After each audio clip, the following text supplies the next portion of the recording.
Hello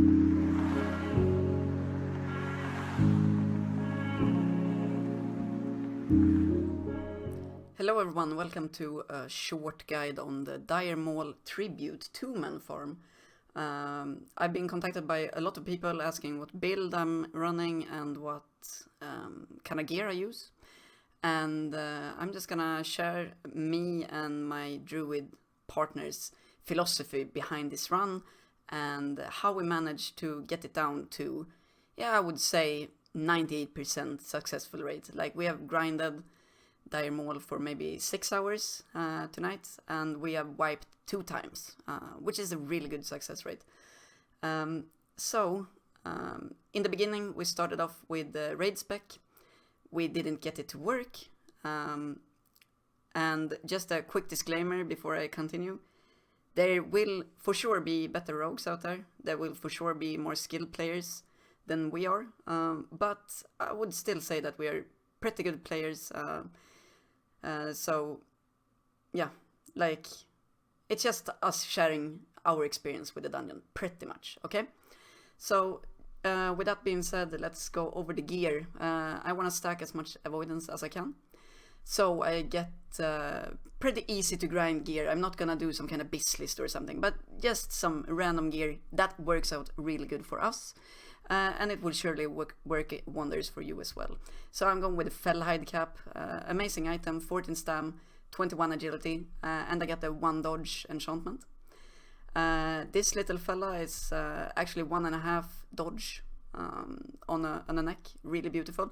I think it's on par with the Onyxia Tooth Pendant for this run, but we go with Nightshade Spoilers of Monkey, works really good.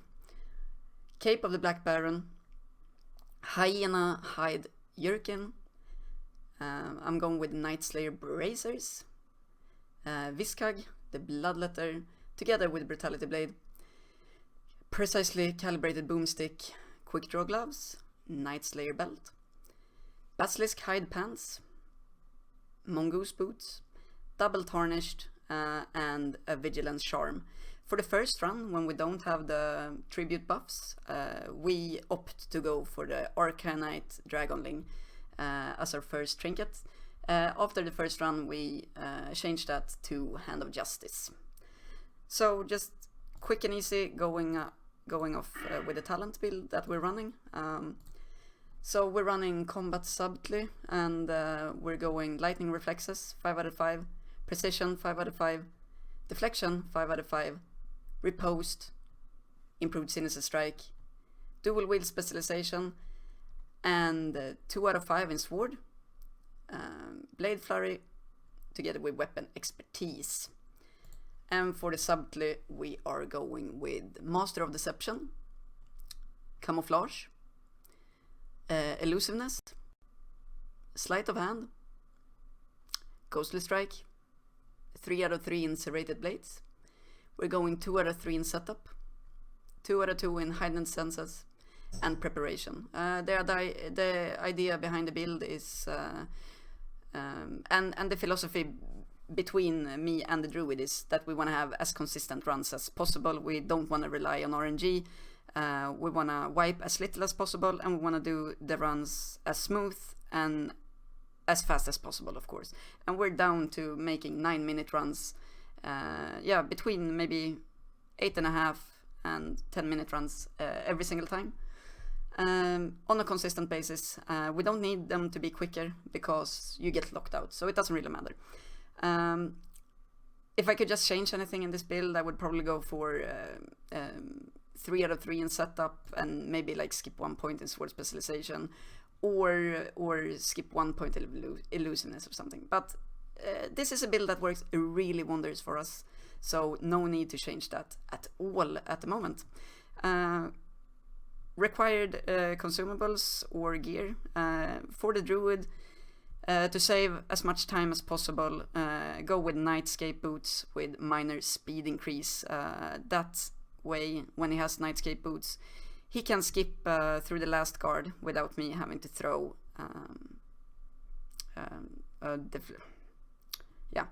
I don't have to distract him, the last guard, basically. So yeah, let's jump into the run and see how we do it. Let's go. Okay, let's jump into the run. The druid opts to go for the sprint in the beginning. I will save my sprint and we will end up at the door together. In the beginning of the run there is really nothing to speak about. This is no mechanics going on. The only thing you can do is recognize the pattern in what the mobs spawn in. There are 4 different.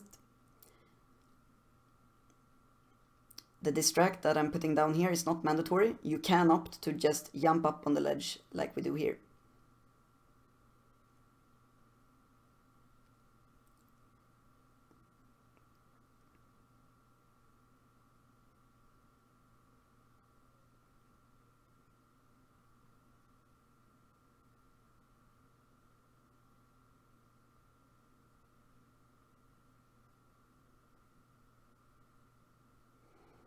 There is a dog pack close to the right down here, so we always opt for jumping up on the ledge. You can hug the wall as well, but it's so easy to just jump up and be 100% sure. So I go straight up in the middle, and the druid immediately goes into normal form. And we do that and run straight in here, because there is a little bit odd mechanic with the Eye of Kilrogg. It can spawn in 2 different timings, and we have recognized that the fastest ways to kill it is to open the door, stay out of stealth, charge in until you see it.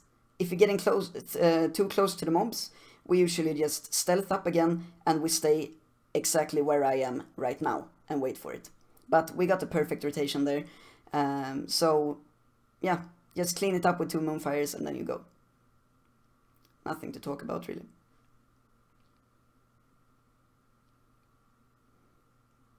We get into this room, it's really easy, you don't have to do anything really, just walk up to the boss and we will zoom out when we get on the right side here. You can stand exactly in the middle, zoom out to get a good view, and we wait for the Eye of Kilrogg to come.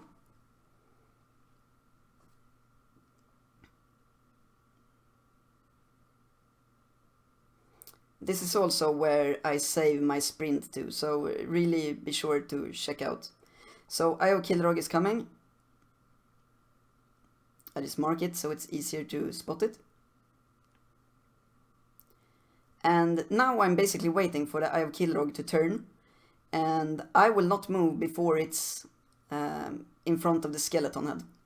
So when the Eye of Kilrogg is close to the skeleton head, or exactly like through it, I start to move. I'll distract so the druid has an easier path, and I sprint now. You don't want to sprint too early because you risk of you don't want to risk to run into the Kilrogg too early. You want to catch it when he turns, which he does high up on this ramp. You need to jump this ledge, otherwise you will grab aggro. And you just basically kill it, really easy. There is some kind of mechanic with the fade, so I opt to just stand still after I kill it and be sure that I'm fully stealth before I go back. Here I'm just distracting so my druid friend can come. You need to do it, otherwise he will get detected. I'm waiting a couple of seconds for the druid to catch up. I will zap the first target, blind the second target. Lockpick, and we are moving on. So here's where we pop our Vanish for the run.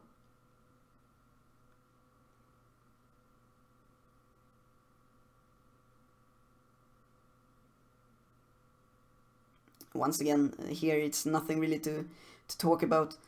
You can look at the timing with the dog patrols out here. In the beginning we tried to take them down, but now we get the we get the run sub 5 runs an hour either way, so we just opt to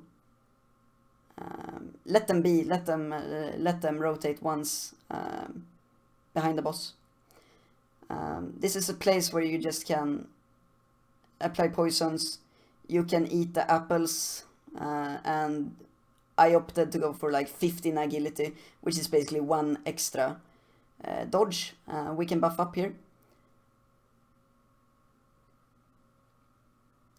Reason why I went for the 15 dodge here is because it's the first run of the evening and we don't have the tribute buffs, so we just wanna be on the safer side for the first run. You can just walk here, you don't need to waste a distract if you don't want to. Definitely not mandatory. But be aware that the druid's stealth isn't as strong as yours, so this last distract, just throw it to help him out. It's really tilting to die here just because you don't waste like a 30-second cooldown. So from here on, I go up on the side here to be ready for the pull. But we will wait for the dogs to turn around. I'll clip this video here. Okay, so now we're 1 minute ahead in the future and we're getting ready to pull.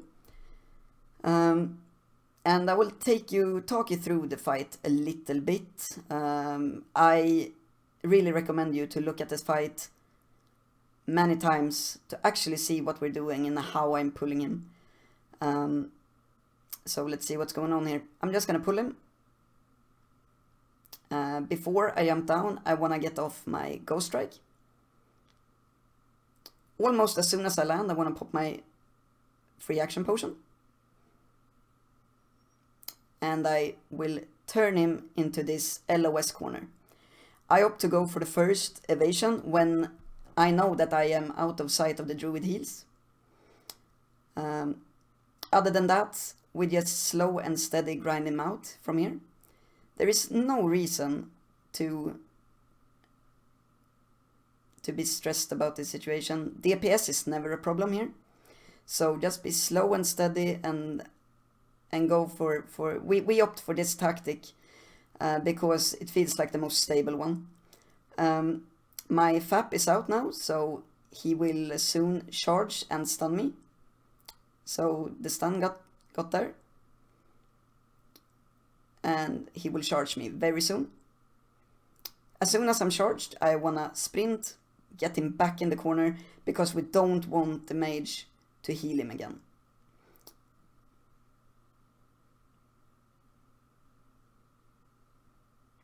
So this is a pretty basic kill on this boss. This is how it looks almost every time.